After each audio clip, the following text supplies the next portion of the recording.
Hello students, स्वागत है आपका मेरे यूट्यूब चैनल बेसिक क्लास में। आज हम पढ़ेंगे मानवीकरण। इसके पहले हम लोगों ने इस लेसन का 5 लेक्चर जो है पढ़ चुके हैं। आज हम पढ़ेंगे लेक्चर नंबर 6। तो मानवीकरण में क्या है, ये डायग्राम आपके सामने दिख रहा है जिसका स्पष्ट चित्र है। हम देखें क्या है कि मानव का कर्ण जो होता है, मनुष्य का कान, ये बहुत महत्वपूर्ण अंग है और हम कान से ध्वनि सुनते हैं। ध्वनि तरंग कान तक आने पर कान का पर्दा जो कर्णपट होता है वो कंपित होता है, यानी वाइब्रेट होता है, और उन कंपनों का विद्युत तरंगों में रूपांतरण यानी कि मैग्नेटिक वेव में क्या होता है, रूपांतरण हो जाता है। इन विद्युत तरंगों को श्रवण तंत्रिका द्वारा मस्तिष्क तक भेज दिया जाता है। दोस्तों, हमारे मानव शरीर में बहुत से अंग होते हैं, जिसमें से कई ऐसे अंग होते हैं जो हमारे जीवन के लिए बहुत ही जरूरी हैं। हम मानव कान के कुछ तथ्यों के बारे में बताने जा रहे हैं, जिसे जानकर आप हैरान हो जाएंगे। तो देर किस बात की, आइए शुरू करते हैं। लेकिन अगर अब तक आपने मेरे चैनल को सब्सक्राइब नहीं किया है तो प्लीज जो है सब्सक्राइब करें और बेल आइकन दबाना बिल्कुल भी ना भूलें। दोस्तों, मानव शरीर के लिए कान सुनने के साथ साथ हमारे शरीर को संतुलित भी रखता है। आप जब भी सोते हैं तो भी कान अपना काम करता रहता है, यानी कि जब सोते हैं तो भी कान बाहरी आवाजों को सुनता रहता है। यदि कान के आसपास कोई विस्फोटक आवाज सुनाई देती है तो हम सुनने की शक्ति को नष्ट कर देते हैं, यानी आप बहरे भी हो सकते हैं। 85 डेसिबल और इससे ज्यादा की ध्वनि में कान के पर्दे तक फट सकते हैं।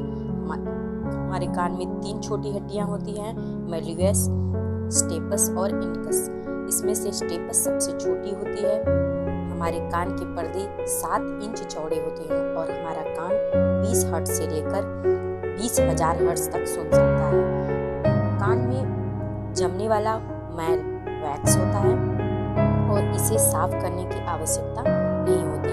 अधिक मात्रा में अगर वैक्स बन जाते हैं तो उसे कान चिकित्सक से सफाई करवाना जरूरी हो जाता है। दोस्तों, कान खराब होने पर जीभ से भी स्वाद का पता लगाने की जो प्रक्रिया होती है वो प्रभावित होती है, क्योंकि टेना डिम्बानी नामक नब्ज जीभ, कान और मस्तिष्क तीनों से जुड़ा होता है। कान 3 हिस्सों में काम करता है। तीनों हिस्सों के सही तरीके से काम करने पर ही हमें ध्वनि सुनाई देती है। कान का बाहरी हिस्सा दूसरे मध्य हिस्से से और दूसरा हिस्सा आंतरिक हिस्से तक ध्वनि को ले जाने का कार्य करता है। आंतरिक कान में ध्वनि द्रव्य रूप में चलती है, फिर विद्युत तरंग सिग्नल में परिवर्तित हो जाती है। कान के आंतरिक भाग में सूक्ष्म बारीक बाल होते हैं। इन आंतरिक बालों के नष्ट होने पर सुनने की क्षमता खत्म हो जाती है। तीसरा आंतरिक हिस्सा कान का घोंघा आकृति का होता है, जो कोचेला नाम से जाना जाता है, और यह ध्वनि को विद्युत सिग्नल के रूप में मस्तिष्क तक भेजता है।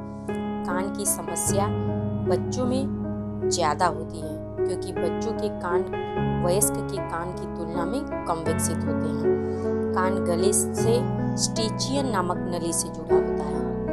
अधिक ऊंचाई या पहाड़ पर या फिर हवाई जहाज में यात्रा करते समय कान की स्टेचियन नली भी कार्य करने की क्षमता कम हो जाती है, जिससे अक्सर कान में दर्द होता है। सभी जीवों के कान नहीं होते। सांप जबड़े से सुनता है और मच्छर सिर से। एंटीना और मछली पानी के दबाव से सुनती हैं। दोस्तों,